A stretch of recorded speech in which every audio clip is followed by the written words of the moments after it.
एक कंपनी के final accounts किस तरह से तैयार किए जाते हैं उससे संबंधित। तो आपने कंपनी के जो फाइनल अकाउंट है, फाइनल अकाउंट में क्या आता है, statement of profit and loss, और साथ में आती है बैलेंस शीट। तो इसके जो फॉर्मेट थे वो आपने जो पहले लेक्चर हैं उनमें आपने कर लिए हुए हैं। अगर आपने उनको अच्छी तरह से समझ लिया तो न्यूमेरिकल प्रॉब्लम को सॉल्व करने में किसी प्रकार की कोई मुश्किल नहीं आएगी। और आपको ये एडवाइस करता हूँ कि जब भी आपने ये लेक्चर अटेंड करना है तो आपने क्या करना है, ये न्यूमेरिकल जो है इसको अपनी कॉपी में नोट जरूर कर लेना है, ठीक है, क्वेश्चन को। और साथ में अगर बुक है तो बुक में से ये प्रश्न जो है इसको निकाल के अपने पास रख लो, ताकि उसको समझने में किसी प्रकार की कोई मुश्किल ना हो, ठीक है। और ये प्रॉब्लम जो है हमारी कल्याणी पुडीशर की बुक जो है corporate accounting, Himachal Pradesh university के लिए जो बीकॉम सेकंड ईयर के लिए लगाई गई है वो वाली बुक, ठीक है। तो ये न्यूमेरिकल प्रॉब्लम क्या, जितनी भी हम न्यूमेरिकल प्रॉब्लम कर रहे हैं कॉर्पोरेट अकाउंटिंग से संबंधित वो सारी की सारी कल्याणी पब्लिशर्स की बुक में से ही ली गई हैं। तो चलो पहले हम देखते हैं ट्राई बैलेंस में जो आइटम दी गई हैं वो क्या क्या हैं। वो है ओपनिंग स्टॉक 75,000, सेल्स दिया है 3,50,000, purchases 2,45,000, wages 50,000, discount furniture and fitting, salaries, rent, sundry expenses, surplus account, dividends paid, share capital, debtors and creditors, ये डेटर हैं ये creditors, plant and machinery, cash and bank, reserve, और साथ में patents and trademark. तो इसमें याद रखना आपने ये जो डेबिट साइड में आइटम दी हैं ये कौन सी हैं, ये हैं या तो एक्सपेंसेस होंगे या फिर एसेट्स होंगी। और लाइबिलिटी साइड में जो आइटम दी गई हैं ये या तो हमारे लिए इनकम है या फिर लाइबिलिटीज़ हैं, ठीक है। तो अब देखो क्वेश्चन में कहा गया है पता क्या करना है, हम लोगों ने क्या कैलकुलेट करना है, पता करने के लिए क्या कहा गया है, उन्होंने कहा है prepare statement of profit and loss for the year ended 31 March 2018 and balance sheet. तो कहा गया कि statement of profit and loss तैयार करो और साथ में बैलेंस शीट तैयार करो, कब, 31 मार्च 2018 के लिए, ठीक है।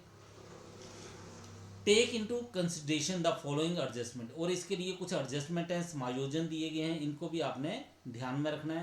पहले दिया है आपके पास क्लोजिंग स्टॉक 82,000 का, डेप्रिसिएशन कहा है फिक्स्ड एसेट के ऊपर लगेगा 10%, make a provision for income tax, income tax की प्रोविजन है 13,500 रुपये की, इग्नोर कॉर्पोरेट डिविडेंड टैक्स, ठीक है, अगर कॉर्पोरेट डिविडेंड टैक्स लगता है तो उसको आपने इग्नोर कर देना है, ठीक है। तो चलो अब इसको हम सोल्व करके देखते हैं कैसे करना है। तो पहला पार्ट हम बनाने जा रहे हैं statement of profit and loss for the year ending 31 March 2018। Amount कैसे लिखी है, रुपीज इन थाउजेंड, तो थाउजेंड में लिखी गई है, जैसे 3,50,000 है तो उसकी जगह हमने क्या कर दिया 350। तो 350 का मतलब क्या हुआ 3,50,000 रुपये, क्योंकि ये थाउजेंड में कहा है इसलिए हमने थाउजेंड के हिसाब से लिख दिया। तो देखो हमारे पास क्या है, revenue from operation, revenue from operation की जो आइटम है वो सिर्फ हमारे पास सेल्स है जो क्वेश्चन में दी गई है, तो वो बनती है 350 यानी कि 3,50,000 रुपये। अदर इनकम, अदर इनकम अगर देखोगे तो उसमें सिर्फ हमारे पास डिस्काउंट है, और बाकी और क्या क्या आइटम आती हैं तो वो आप फॉर्मेट देखो, फॉर्मेट में आपको सारे का सारा समझाया हुआ है इसके बारे में, ठीक है। तो जो क्वेश्चन है क्वेश्चन में सिर्फ हमारे पास ये एक सेल्स की आइटम है और ये दूसरा पार्ट जो है इसमें सिर्फ डिस्काउंट की आइटम है, ठीक है। तो क्वेश्चन देख लो सेल और डिस्काउंट की, ये देखो यहाँ पे दी है, ये सेल्स दिया है 3,50,000, ठीक है, और ये डिस्काउंट ये देखो लिखा हुआ है 5,000। तो ये आइटम हमने लिख ली, तो तीसरा पार्ट हमारे पास बन गया टोटल रेवेन्यू 3,55,000, ठीक है। तो यहाँ पे हमने लिखा 355.000, ठीक है, क्योंकि थाउजेंड में है इसलिए हमने इसको ऐसे लिख दिया है, ठीक है। इसके बाद फोर्थ पार्ट है हमारे पास एक्सपेंसेस, एक्सपेंसेस में क्या आएगा हमारे पास परचेजेस, परचेजेस है 2,45,000, ठीक है। तो ये ऊपर आपको क्वेश्चन में देखो यहाँ पे मिल जाएगा, क्वेश्चन में लिखा हुआ है परचेजेस भी हमारे पास, ठीक है। तो ये देखो परचेजेस लिखी है 2,45,000, ठीक है। और दूसरी बात और याद रखो, और क्या है हमारे पास एक आइटम ये भी याद रखनी है ओपनिंग स्टॉक की, ठीक है, और एक क्लोजिंग स्टॉक की, जो कि इसमें आएगी हमारे पास क्लोजिंग स्टॉक है 82,000 का। तो ये देखो ये हमारे पास आ गया fourth part purchases 2,45,000, change in finished goods, ये क्लोजिंग स्टॉक आ गया 82,000, ओपनिंग स्टॉक आ गया 75,000। इनको लेस किया, जो चेंज आई हमारे पास वो आई है 7000 की, यानी कि 7000 जो है वो डिक्रीज हुआ है स्टॉक। ठीक है, जो फिनिश्ड स्टॉक हुआ है वो डिक्रीज नहीं, असल में क्या हुआ, इंक्रीज हुआ है। ओपनिंग स्टॉक 75,000 का था, अब क्लोजिंग स्टॉक जो है 82,000 का हो गया, इंक्रीज हो गया है। तो इंक्रीज हो गया तो आपने क्या करना है, इसमें से लेस कर देना है। ठीक है, अगर डिक्रीज हुआ होता है यानी कि ओपनिंग स्टॉक जो है उसकी अमाउंट ज़्यादा होती और क्लोजिंग स्टॉक की कम होती। ठीक है, डिक्रीज हो गया होता तो आपने क्या करना था, उसको ऐड कर देना था। ठीक है, तो ये आ गया हमारे पास 2,38,000।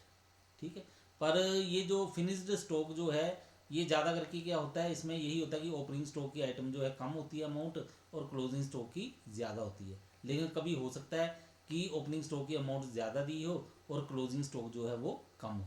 ठीक है, तो समझ लेना उसे आपने अच्छी तरह से। तो ये आ गया हमारे पास 2,38,000। ठीक है, 2,38,000 कैसे आया, 2,45,000 में से 7,000 को माइनस कर दिया। ठीक है, पॉइंट इसलिए लगाया गया है क्योंकि हम इसको 1000 में शो कर रहे हैं, यानी कि 238। ठीक है, ये अमाउंट है। इसके बाद है employee benefit expense. Employee benefit, अब एम्प्लॉई के साथ संबंधित कौन कौन सी आइटम है बीच में, तो अगर आप देखोगे एम्प्लॉयज़ के साथ संबंधित आइटम जो है वो देखोगे, ये आ गई एक सैलरीज 7,500 रुपये की। और एम्प्लॉयज़ के साथ संबंधित क्या होगा,